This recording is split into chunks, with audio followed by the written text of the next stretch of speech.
Yeah,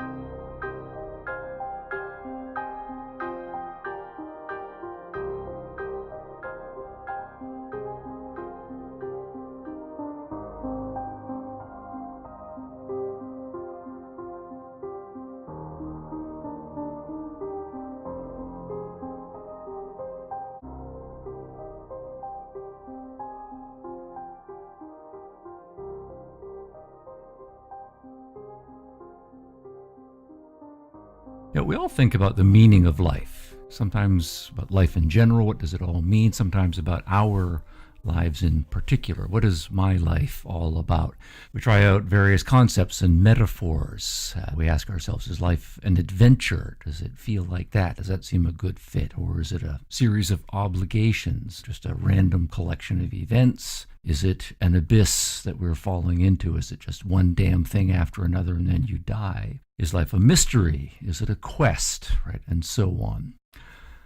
Last decade or so, I've spent a lot of time researching entrepreneurship and talking with a lot of entrepreneurs. And I've published a considerable number of formal interviewers with them. One specific question I've had on my mind is, what makes entrepreneurs tick? Given that entrepreneurship is a foundational business and economic phenomenon. But there's a bigger question there that, as a philosopher, I've always had in mind when I'm talking with entrepreneurs. What can entrepreneurs teach us about the meaning of life?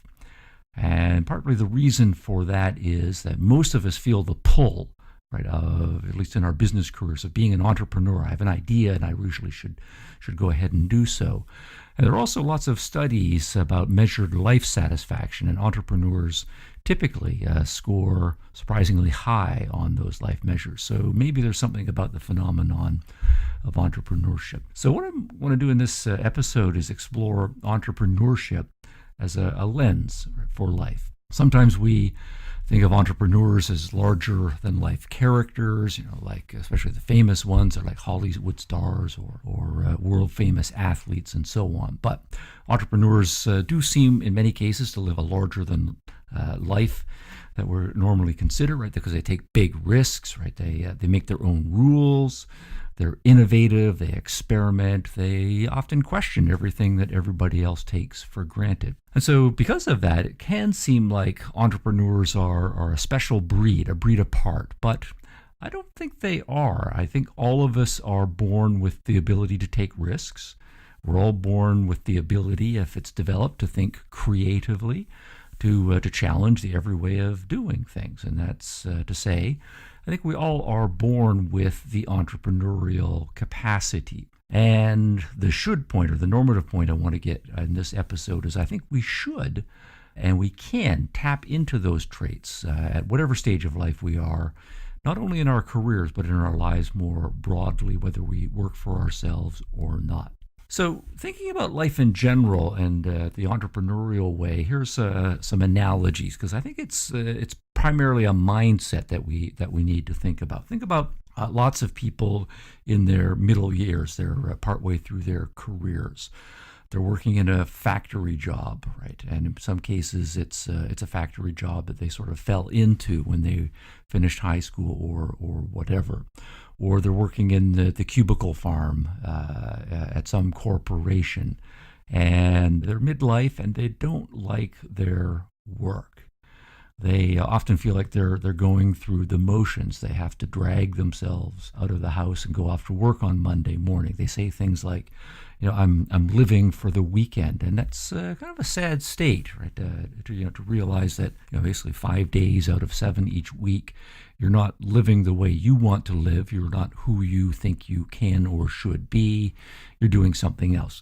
Now, contrast that all with our stereotype of the entrepreneur who is out there on the edge. Right? And the entrepreneurs fail a lot, but they also succeed a lot. And in spite of this up and down, right, success in their entrepreneurial ventures, they feel alive. They feel engaged, right? They are committed.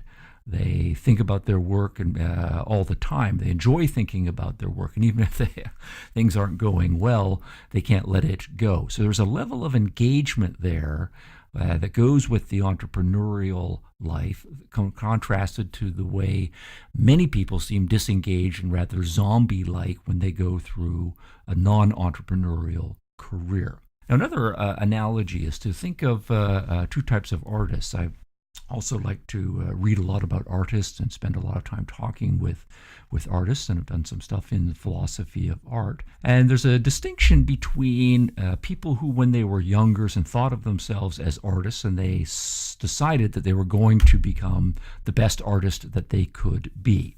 And at a certain point, they decided they weren't going to make it as an artist in that fullest sense, and so they retreated to a kind of second best understanding of what it is to be an artist. So that second best understanding, though, is by contrast to that full, robust artist. The sense that when you're dealing with an artist, or if you are an artist, you have your own ideas, your own independent vision.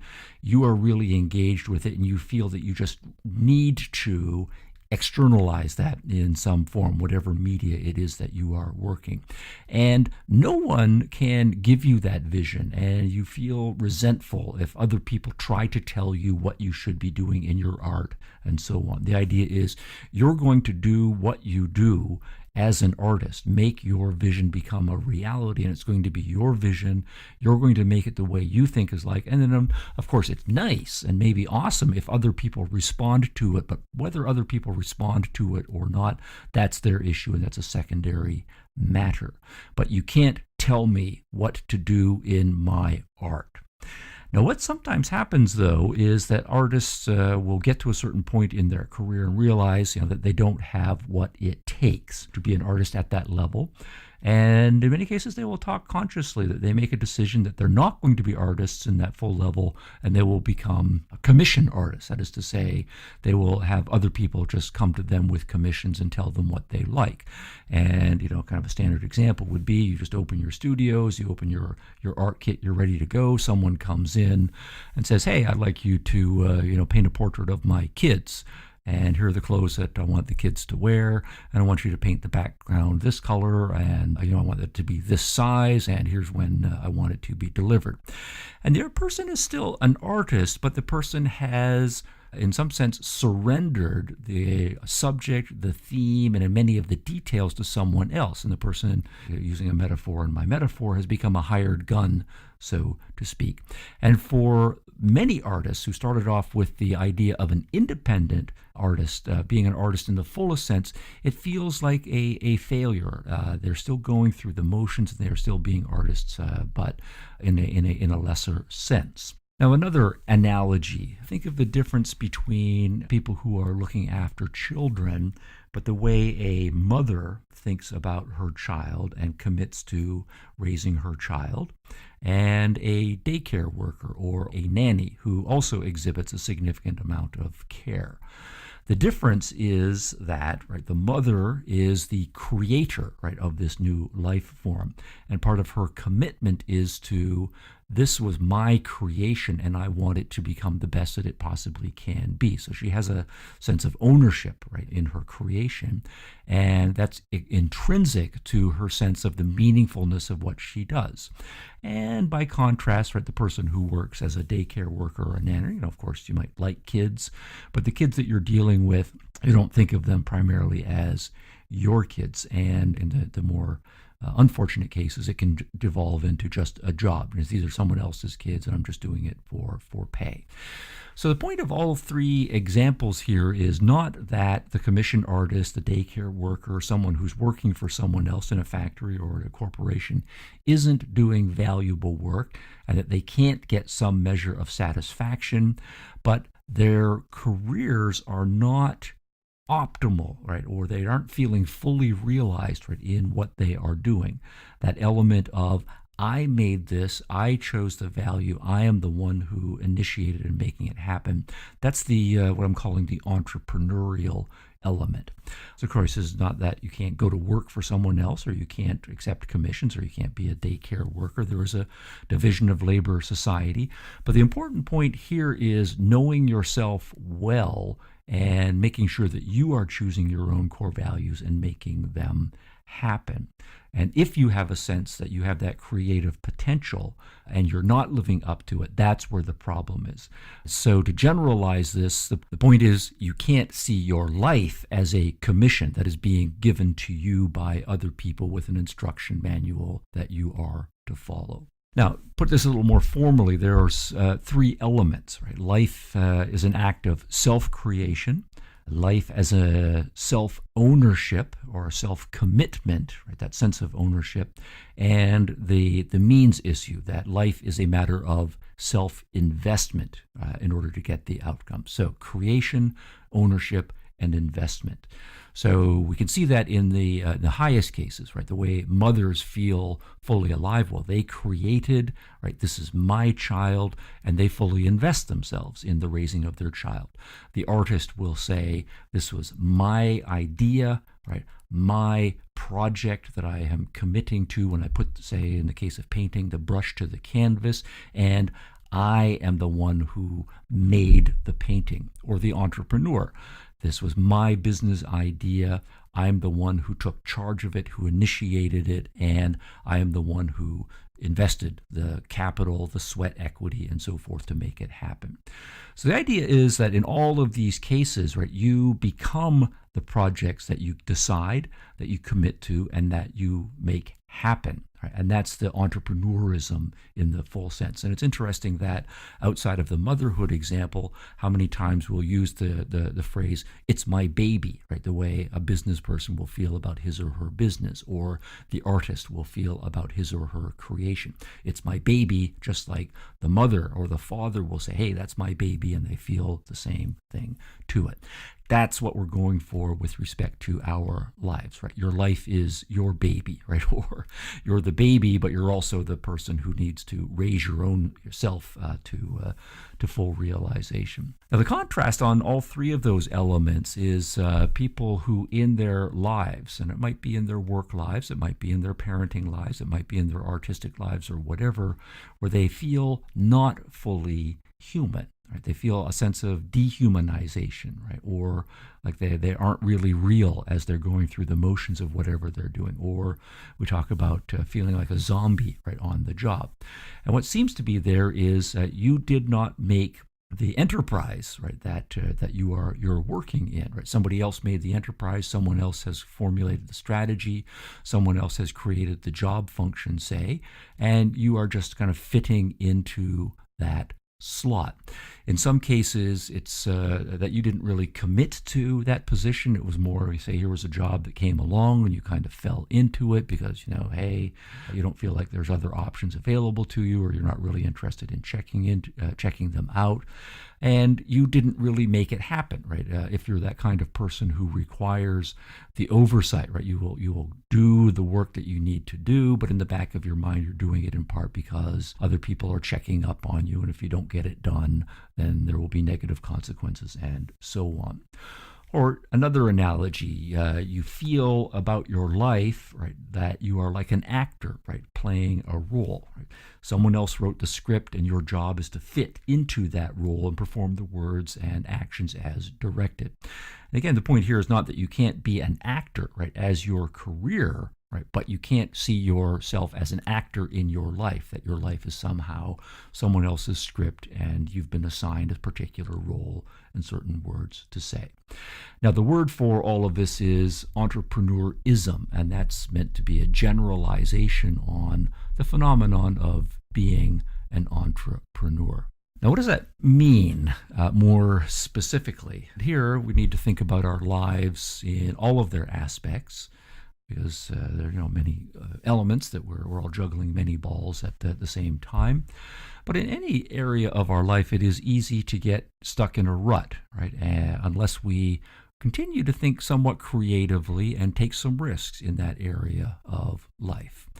And we can't, say constantly juggling 20 balls. Some parts of our lives we might have on more or less automatic pilot while we're working on other areas. But every area of life, we need to cycle through it and with some imagination and some energy continue to work on it entrepreneurially. So we all know from our family lives how they can be confining, they can be limiting if we're not approaching it. That each person has their own life to live, and what we're trying to do entrepreneurially is commit to each person's individual development.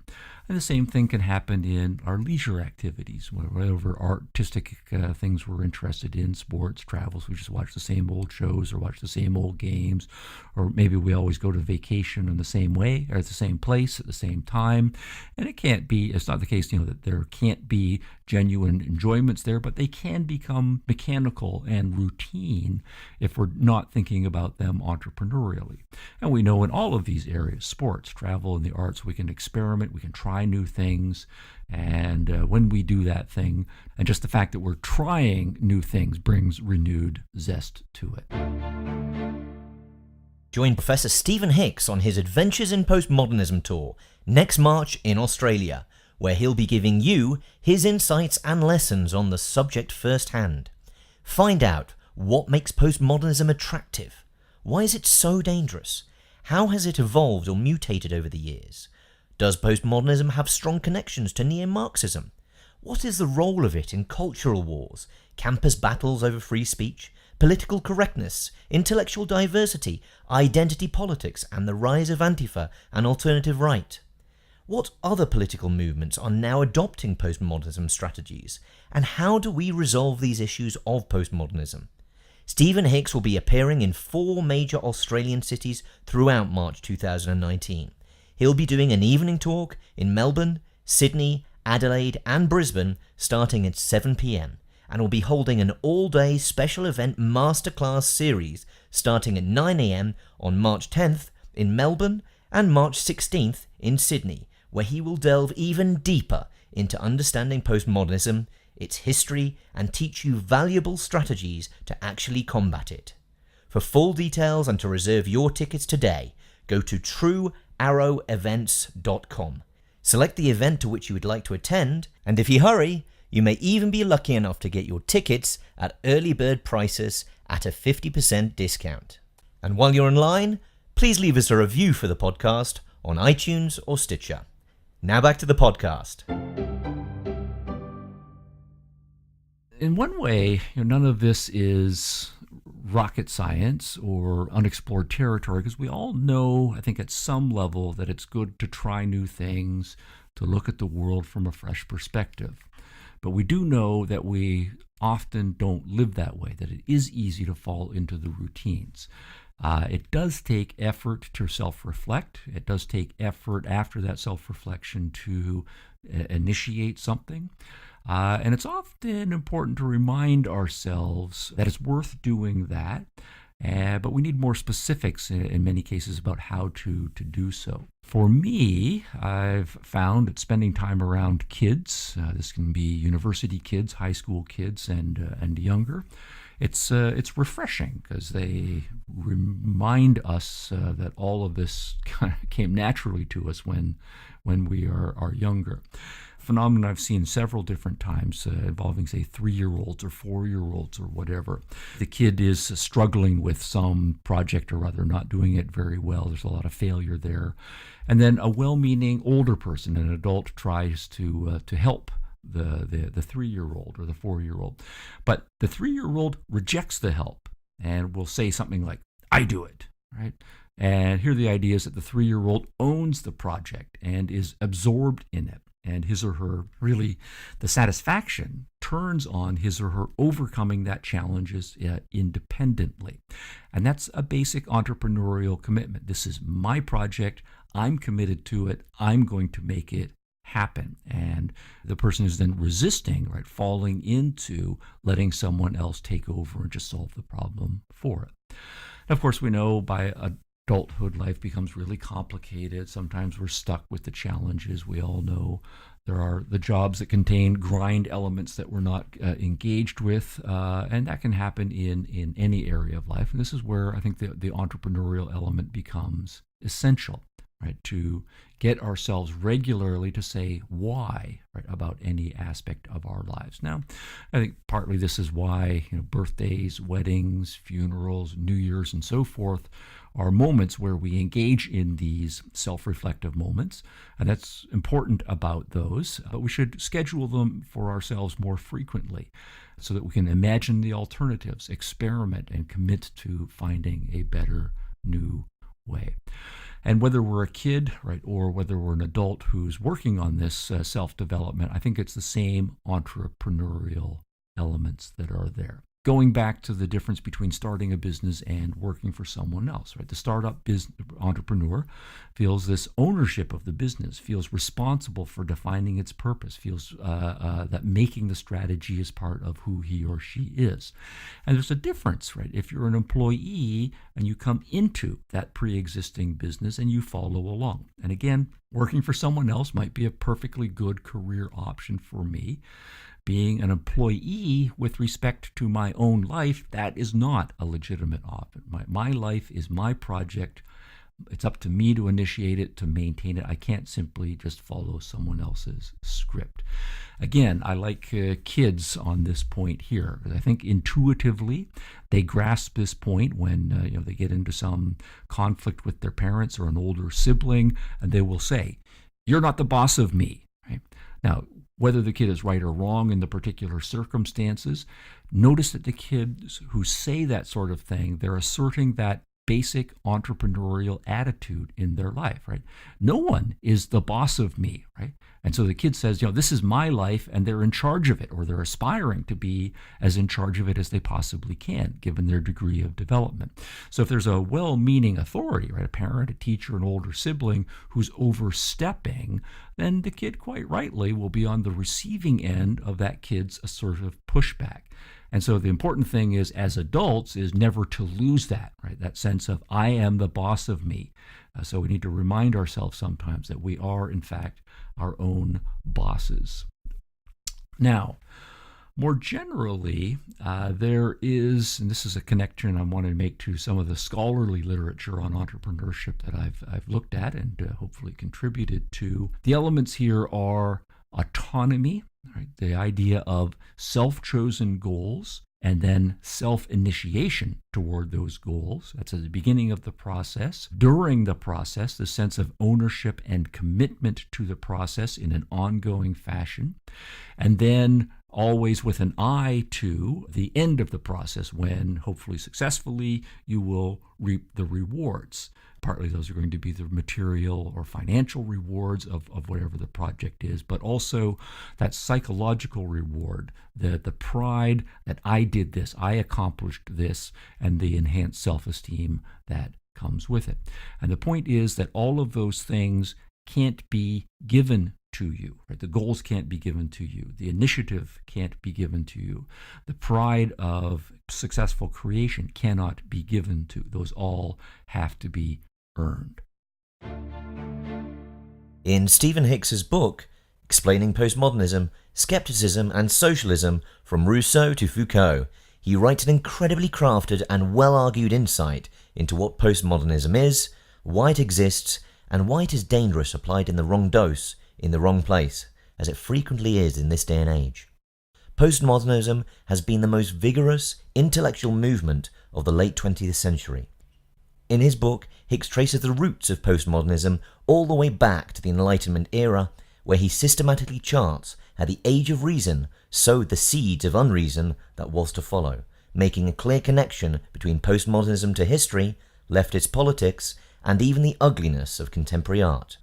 Hicks presents his thesis with beautiful, easy-to-understand explanations that burn with logic and common sense. So if you've ever wondered why society holds so many assumptions about the world, and you want to understand the chaos of what is happening, Hicks's work in this book provides a huge piece to this puzzle. Why do skeptical and relativistic arguments have such power in the contemporary intellectual world? Why do they have that power in the humanities but not in the sciences? Why is a significant portion of the political left the same left that traditionally promoted reason, science, equality for all, and optimism now switch to the themes of anti-reason, anti-science, double standards and cynicism? This book is by far the most helpful resource I've ever come across for understanding why the world is turning into a direction that I just can't comprehend. Pick up your copy of Stephen Hicks's book, Explaining Postmodernism, Skepticism, and Socialism from Rousseau to Foucault, available now on Amazon.com. While you're online, make sure to subscribe to the Open College podcast, hosted by Stephen Hicks himself, and please leave a review for it on iTunes or Stitcher. Now back to the podcast. There's a what question and a how question, right? And this is, again, to speak more philosophically and broadly here, what is your life about? What are those core values and goals go to be? Part of the entrepreneurial outlook on life is committing to defining those for oneself. And then the means question, how am I going to go about achieving them? Now, on this how question, there's another element I want to tease out more about this entrepreneurism. That's about rules, or how we think about rules. And kind of our attitude toward rules is a closely related aspect of kind of the entrepreneurial mindset. If we go back to entrepreneurs in practice, right, one of the things that does seem to be an important feature about them is that they are the ones who make the rules, and often they are rule breakers. In order to be innovative and creative, they are willing to break pre-existing rules and to find other rules or new rules that will be better suited here. Games and kids playing games. It seems like I'm always going back to kids here today, but it's a really good metaphor for life here. I think if we think about games, particularly since games really are constituted by their rules. Kids, so suppose you've got some kids and they're learning how to play basketball or whatever the sport is. Well, basketball is constituted by a particular set of rules that differentiate it from soccer, that differentiate it from tennis, and so forth. So the kids learn that basketball has specific rules, things that you can do and things that you can't do. But then take the kids who've got the basic idea about what basketball is and put them on a playground. Take away the supervision. And what happens is those kids become endlessly inventive in making up and modifying the rules. They'll start playing 2-on-2. They'll start playing horse. They'll argue about the three-point line and whether it should be this distance or that distance or not there at all. And so on. Every rule gets subjected to, experimented with, and sometimes the rules just get broken and set aside, and they are on their way to making up their own game, some variation on basketball, and it might even evolve into a completely different game. All right, the rules aren't set in stone. Rules are there to help us achieve our purposes rather than our job is to fit solely into pre-existing rules and just follow them because that's what the rules are. Another example here, if we think about when we are writers, especially when we're young writers and our teachers are showing us, so they might say, for this essay, every paragraph has to have 5 sentences in it. And when you're writing this paper, you need to have 10 references, and here are the acceptable range of sources and so on. But as we grow as writers, right, we come to understand that rules like that really are very targeted. They have very limited purposes, and often they are breakable. And as mature writers, we really only select those rules that are going to help us achieve our purposes, and we ignore the rest of the rules, and we will make new rules for ourselves. And the excellent writers, the writers that are innovative, seem to be the ones who are most willing to be entrepreneurial with the rules of writing and to make their own rules for their particular content and style. And it's the exact same principle then if we generalize to the game of life. If you're the writer of your own life, or you're making up the game of your own life, it's important that we are cultivating our own ability to think about the basic rules and assumptions, right? Which rules can be changed in my life? Which ones can be broken? Which ones should be broken? And so what we can all do is, as practical exercises, whatever games we play, maybe we play basketball or tennis, do that personal experiment. Say, I'm going to change this particular rule in this game or sport that I play. Just change one rule and play the game and see what happens. Another thing about rules and children, when they're playing games, is that they tend to be deciders, right, rather than permission askers. When you watch children at play, they're doing their own thing, their own way, and this is really what absorbs them and helps them learn perseverance, right? entrepreneurs, it's the same thing. They are making their own judgments and they are acting on the basis of them. They know they will make bad judgments. They know that they're going to fail. Those are always risks, but the rule of thumb for both children and entrepreneurs seems to be go ahead and do it, and then if necessary, ask forgiveness and fix the mess up afterwards. So, again, a lot of this is not rocket science or mystery, but it's worth dwelling on and reflecting on what holds so many of us back, right, from maintaining that basic entrepreneurial way of being. If we all start off that way as children, of course, one thing that happens is that children are damaged by bad parenting and bad teaching, and they might lose these capacities. But I think there are other traits, even if we had a good, healthy education and a good, healthy upbringing. You know, one of the cliches that I think is true is that change is harder as we get older. Inflexibility does come with age, not just the creaking joints and the stiff muscles, but there are psychological correlates to those. And one of the things that brings inflexibility is fear, right? So sometimes I think this entrepreneurial set that we all somewhat aspire to in our lives can be blocked because of the fears that we have. And we know that it's going to take commitment. It's going to take energy. We know it's going to make us tired. And so it always takes energy, which is a cost, to do something for yourself and not just to kind of go with the flow that other people are dictate or whatever the current surroundings are. Yet at the same time, we all know that our important commitments, right, our friendships, right, our marriages, our being good parents, they take investment and constant, ongoing investment. We only are going to get out of them what we put into them. And of course, there's no guarantee that the investment will pay off, but that spark of entrepreneurial risk-taking in all of our significant relationships and the willingness to do so has to be there, and it has to be mutual for those relationships to work. Sometimes there's another kind of fear that can cause us to become more rigid and inactive, and that's a kind of fear of failure or a fear of disapproval. We don't want to think of ourselves as failure. We don't want to think of ourselves through other people's eyes and have to put up with their disapproval. That's another social cost. At the same time, while that fear is, I think, a part of life, we know on the other side, if we just go the completely safe route, we can go the completely indecisive route, we don't take any failure risks, and we don't do anything to offend anybody or that might offend anybody, those are just going to turn us into automata.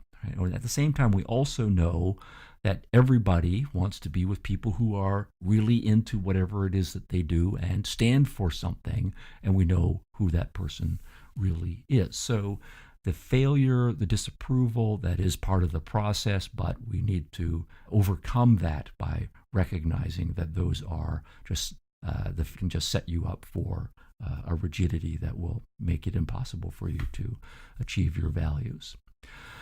Another issue as we get older is sometimes this feeling that it's too late to change, right? Maybe I could have become a great entrepreneur or an artist when I was in my 20s or even my 30s or whatever, but now I'm in my middle years. I'm 40, 50 or whatever. And here I think there are some important counterexamples. Many artists, right, remain vital and improve on through the later years of their lives. Many people start parenting later or have second relationships, huge romantic relationships later in life that rekindle their experience. So it's never too late for any of those things. In the business world, Ray Kroc and McDonald's, I like to point out to my students that chances are very good they're not going to be doing one job for the rest of their lives, and at some point they're going to be 50 and wondering if it's time to make a major career change. Ray Kroc, right, was in his 50s when he came across McDonald's and set McDonald's on its expansive trajectory. The psychologist Abraham Maslow was almost 60 years old when he had a heart attack and then wrote movingly about what he came to call the post mortem life, how he suddenly realized, and this is a very perceptive psychologist talking about engagement and the hierarchy of needs and so forth, but realizing how free he was really to pursue what truly mattered in his life. And the idea seemed to be he had noticed other men of about his age who had had heart attacks and almost died, but had survived. They came to realize how locked in they felt by their mortgage commitments or the jobs, and in the sense that their life was pretty much over, so maybe it's not worth changing up things very much. But the heart attack made them become philosophical and very reflective, and they came to realize that every additional day they got was a gift. Right? And that was the language that they used. And what really did they have to lose if they screwed up that day or the next month or the next year? And so they were more willing to try to do all of the things that they really wanted to do, but had felt constrained by their middle-agedness not to be doing before they had had the heart attack. Friedrich Nietzsche was famous for his statement that God is dead, and his provocative account of master and slave moralities, and also for the fact that Adolf Hitler and the Nazis claimed that Nietzsche was one of their great inspirations. Were the Nazis right to do so, or did they misappropriate Nietzsche's philosophy? Professor Stephen Hicks' concisely written book, Nietzsche and the Nazis, based on the 2006 documentary, corrects many widespread misconceptions about Nietzsche, giving a fascinating and easy-to-understand analysis of Nietzsche's work, asking and answering a number of questions, such as what were the key elements of Hitler and the National Socialist political philosophy? How did the Nazis come to power in a nation as educated and civilized as Germany? What was Friedrich Nietzsche's philosophy? The philosophy of live dangerously, and that which does not kill us makes us stronger? And to what extent did Nietzsche's philosophy provide a foundation for the horrors perpetrated by the Nazis? Professor Hicks demonstrates his mastery of this subject using quotes and critical analysis that prove his points and show the true linkage between Nietzsche and the Nazis, and how philosophical ideas move the world.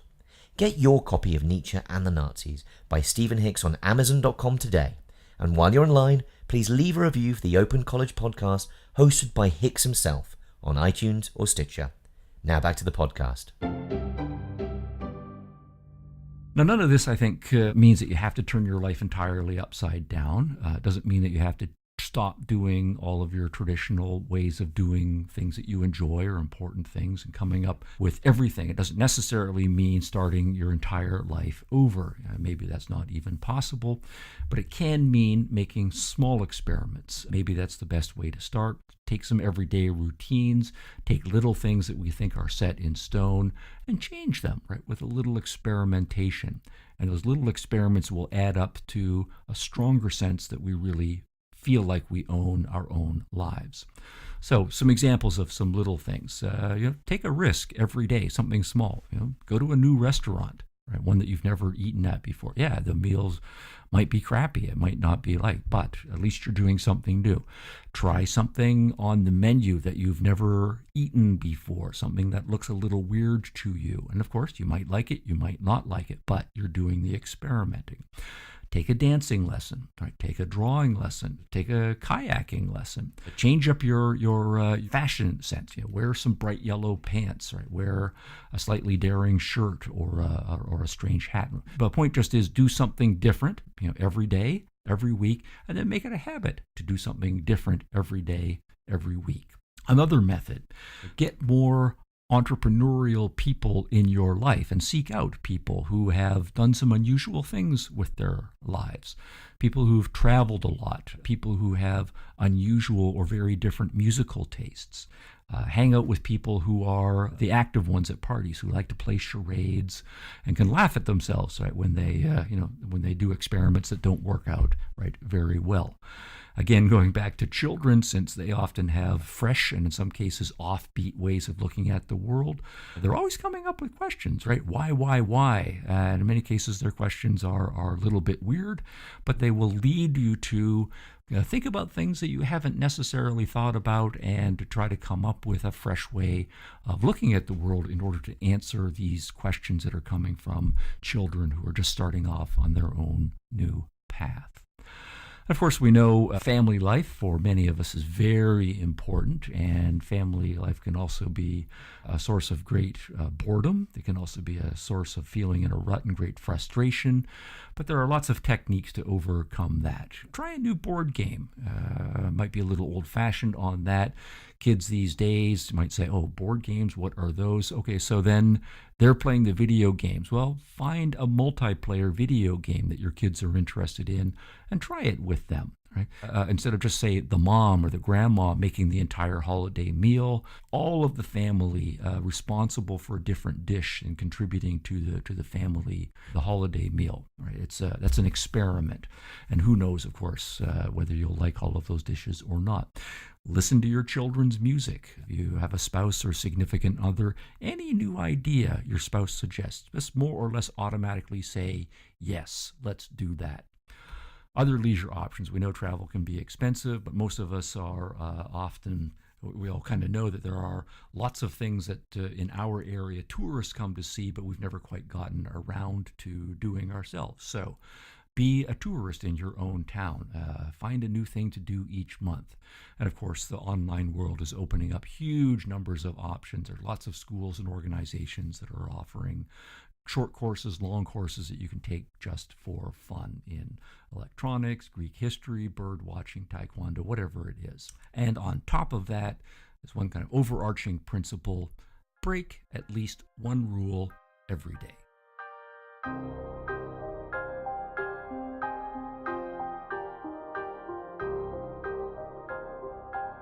The host of the Open College podcast, Dr. Stephen Hicks, is a renowned philosopher and author. His field of study and insights into postmodernism explain how it has become one of the most powerful intellectual movements of our time, and what that actually means. If you'd like to access more information from Dr. Hicks himself, then check out his website at www.stephenhicks.org. You'll be able to find details on his latest publications, courses, and philosophical information concerning business ethics, education, intellectual history, and religion. To stay up to date with the latest from Stephen Hicks himself, make sure you've subscribed to the Open College Podcast feed and follow at Open College Podcast on all your favourite social networks. And while you're online, please leave the show a review on iTunes and Stitcher.